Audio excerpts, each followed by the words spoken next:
Beyonce. I've been lucky enough to witness one of the most iconic artists of our generation twice, and plan on watching her again someday. Leading up to the concert, from waiting to my tour date, memorizing Lemonade, and of course, getting to spend the night with my family and friends is something I'll cherish forever. Concerts are an escape from everyday life. Whatever we may be going through, if we have stress, family issues, we always put it away from that one night and enjoy the artists we love. Nothing compares to the atmosphere of a concert. All artists from every genre help create nice to remember and cherish forever for their fans. They not only speak to our ears, but to our hearts as well. Those same emotions that we feel before seeing our favorite artists live, the happiness, excitement, and adrenaline is the same way I feel about pursuing my career in event management. So basically what I want to do is I want to be in the process of organizing and directing events held at specific arenas, or just in concerts in general.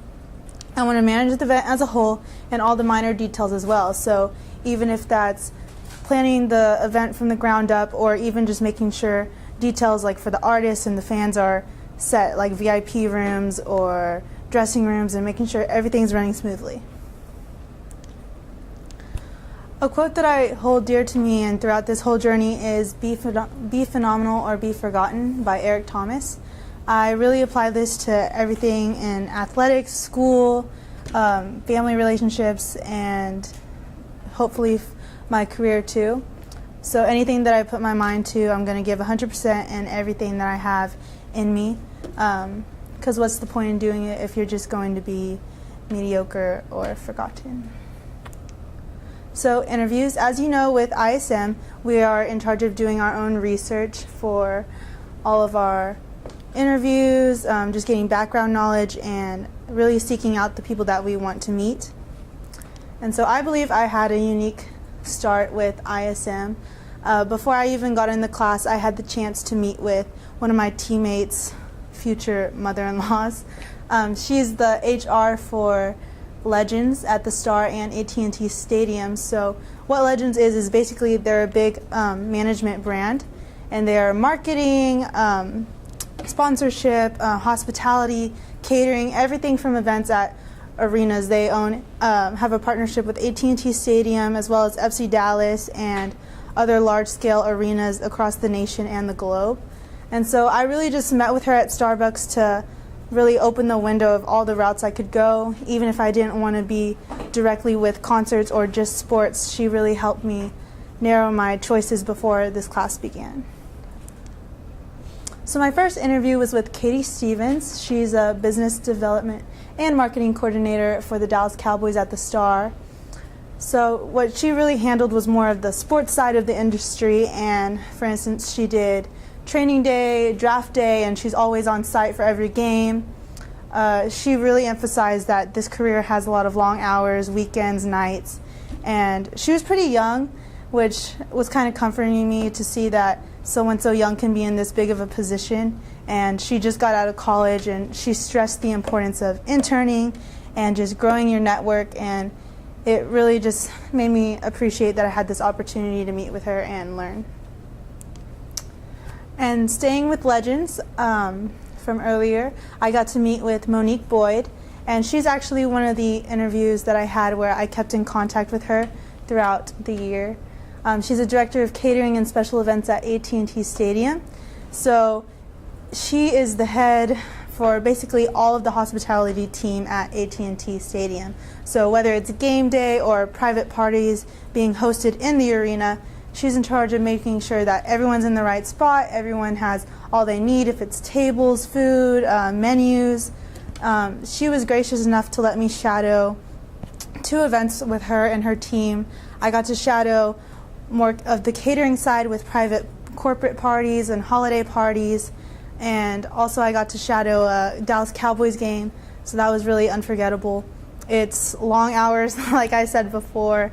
I arrived at the stadium, I think at 12, and it was like a 7 o'clock game. So it's a lot of chaos, but it's beautiful in a way. Everyone's running around, making sure everything's in the right spot. And I hope to stay with her again sometime and just learn from her and her team. As my next interview, I traveled to Dallas to meet with iHeartMedia. This is where I began to transition over to the entertainment side of this industry. And it was interesting because I got to meet with two members, Liliana and Sammy. And one is assistant marketing director, and the other is on-air talent at iHeartMedia. And so they really introduced me to the entertainment side and just breaking it down on just how many more options there are, whether you're on sports or the entertainment side. I could go marketing, sponsorship, promotions. I could do specific concerts at one venue or pop-up tents before concerts. It's just anywhere that you want to be with the music industry, there's going to be so many options. And they shared with me the value of interning as well, and how it's all about who you know, so you want to make sure that you have good relations with people that you work with. Of course, you're not going to get along with everyone that you meet, and they told me how important it is to just stay focused and go for what you want, and so that really stuck with me. And iHeartMedia is actually a brand company that has several local radio stations under them. So many of you may be familiar with 102.9, KISS FM, The Edge, which is, of course, Edge Fest. So they are in charge of handling the special events for these stations like Jingle Ball and Edge Fest, as well as large-scale national festivals such as the iHeart Radio Music Festival. And so this was possibly a route that I could go, but it's more like radio-based and just specific types of genres of music. And then after that, I got to travel to American Airlines Center for the Dallas Mavericks, and this was really a cool experience. I met with Alexa Charpentier and Earl K. Sneed. So she was actually sales, and so in charge of the suites for the arenas. If it was a game or a concert, she's in charge of selling those seats to companies or large groups of people so that they have people in the seats all season long for games, events, and just having people there. And then Earl K. Sneed was a sports journalist. It was just really cool to meet him. I don't know if I ever may want to do sports journalism, but being exposed to like another route was pretty cool. He got to travel with all of the team of the Dallas Mavericks, even when they won their championship, and he just shared so many memories and like a different perspective of the basketball team than what we see like through the media, and it was just cool to see his story. He said that he shared with me one of his lessons he's learned is a lot of people will try and persuade you on where you need to be in your career or what job you need to take, and he was like, honestly, you just need to follow what you're going to be doing because this is your life. You need to make sure you're getting up each morning and excited to go to work, or else it's never going to work. So definitely having a lot of passion in this career is going to be helpful. And then finally, on my last interview, I got to travel to Dallas, in Uptown Dallas, to go to Live Nation's office. And these are with two of my mentors now, currently, Viola Harris, Alex Bruno. And then I also got to meet Stephanie Mitchell and Tegan right here. And so this was my first interview that was really large scale. I took the chance to reach out to Live Nation through LinkedIn. I was like, why not? Let's just go for it. And surprisingly, Stephanie Mitchell actually responded back to me and was like, yeah, I'm not exactly in your category that you're looking for, but I can make a whole group meeting for you and invite like different aspects of the team and the industry. And sure enough, I went to Dallas and all four of us met, and they really talked about everything from A to Z in the entertainment world. With Live Nation, it's such a big company.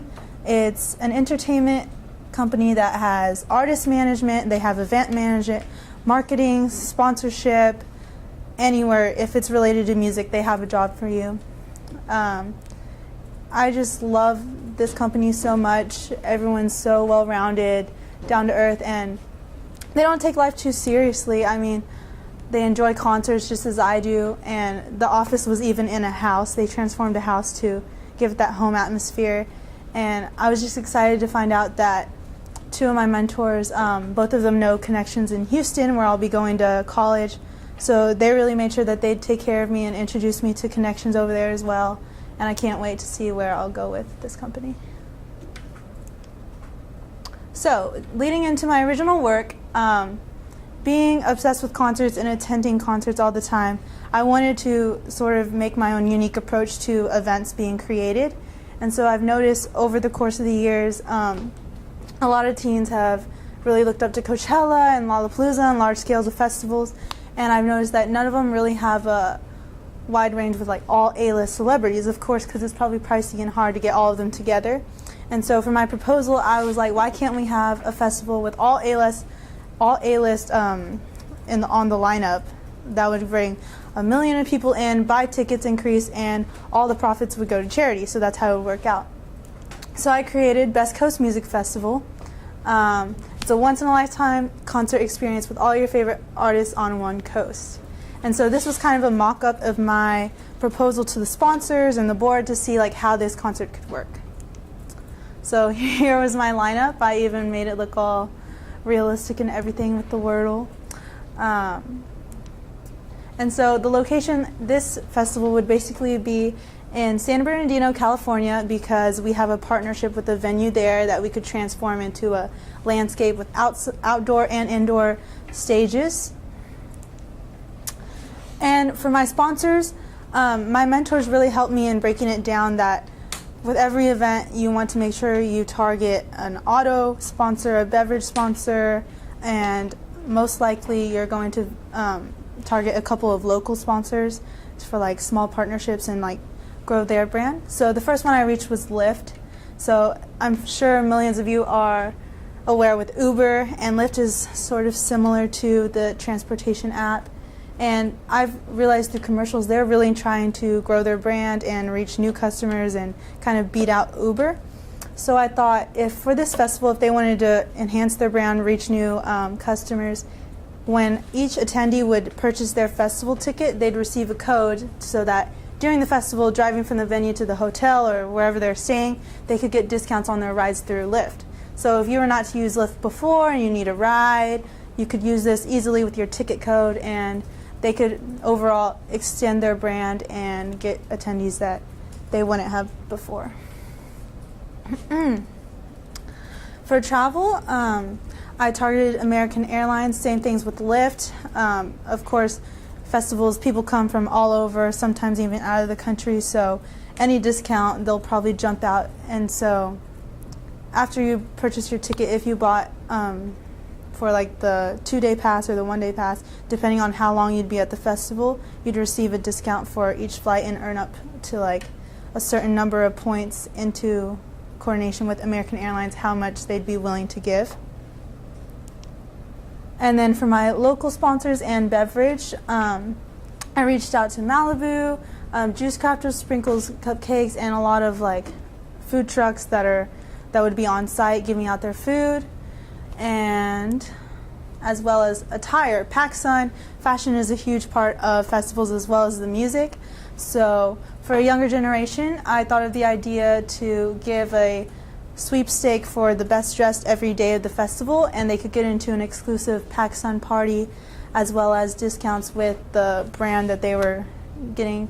So if they go to any PacSun location, they'd receive a discount if they showed them their ticket. So then transitioning into marketing, I kind of explored how I would promote the concert, how I would get people in the door. So I researched the top cities across the nation, and I got the top radio stations that kind of match up with the lineup that I have. So in LA, I reached about 5-6 radio stations: Las Vegas, San Diego, San Jose, Atlanta, as well as New York. And then outdoor marketing, I kind of came up with the plan to really promote the logo and the lineup as well as the festival in major areas throughout LA and South California. So I would put it at all the major malls such as the Grove, the fashion show in Las Vegas, and then as well as major billboards such as near LAX, LAX, sorry, I don't know if I say that weird, and then major freeways or Santa Monica Boulevard and West Hollywood. And then social media is such a big deal with events and festivals. So I think really putting a platform on Twitter, Instagram, Facebook, and as well as the little advertisements on YouTube would really reach people that maybe wouldn't have become aware of the festival if you were not in that area. And so I kind of went over Lyft and how you would receive your code. Bank of America, I would target them and say that all their ATMs would be across their festival grounds. So when you're on grounds, you're not really as accessible to, ATMs as much as you are, because you have to exit the grounds and then re-enter with your barcode, because some may only take cash. And then PacSun, just going over about how these attendees would get discounts and a contest to get into an exclusive party. And then Snapchat is a major social media platform for people of our generation. So I propose that, of course, batteries always die on your iPhone when you go to concerts. So if they had a charging station and even like a little filter that they have for the festival, app usage would go up and really just promote their brand more. And then on a smaller scale, for all the local food vendors and like food trucks, this is an example for how they could increase their brand. On the back of their ticket, it could say a little advertisement and text this code to juicecrafters.com or .net or whatever, and they would be entered into a raffle to receive free smoothies, free acai bowls, or just go up to their stand at the festival and they would get perks. And the reason it works with having such an A-list lineup would be all of the ticket sales would be going to charity for music and education for the artists. Each artist would get a share of the money that they get paid for being on the lineup, and they would choose what city they wanted to donate. So like for instance, I know like Chance the Rapper, he loves Chicago, he's really prideful in Chicago, so maybe he would take his percentage of what he's getting paid and donate how much he wants to Chicago. Beyonce being from Houston, perhaps she would want to give it to where she grew up. So then leading on to my final product, I'm really just narrowing it down more, going further in scale. I created a second music festival, this being in New York. And so I had a lot of thinking that I had to go through with this project. At first I was going to do a festival on rooftops in New York, but come to find out, New York has a bunch of laws that almost make it impossible to have any music festival with city regulations, security, liquor. It's just so much. So I eventually moved, and here's my lineup. I eventually moved my concert to be in Central Park. So I would have to close off areas in Central Park where they're allowed to have events and stages, because some zones are only for quiet no matter what. And I have my list of sponsors here. And so I'd give an example such as Airbnb. When you're in New York, the hotels are crazy, and if you're out of town, not a local, it'd be easy just to get a discount, have a local apartment loft, live like a local for the weekend, not have to deal with all the madness, and just have an easy, comfortable place to stay. And then for Sprite, I had an idea that Sprite would have their own like water balloon station fight at a festival, because it gets pretty hot. And just coming up with unique ways for each sponsor to engage with the attendees and like have their brand stick with them prior to the event and even after, because if they have a good time, no matter what, if they see Sprite 2 years later, they're gonna be like, oh, remember when we had that Sprite tent at our festival? Like, it sticks with you. So any reputation that we want through this festival is going to be good, and I'm glad that I had the experience on making these two festivals. Thank you.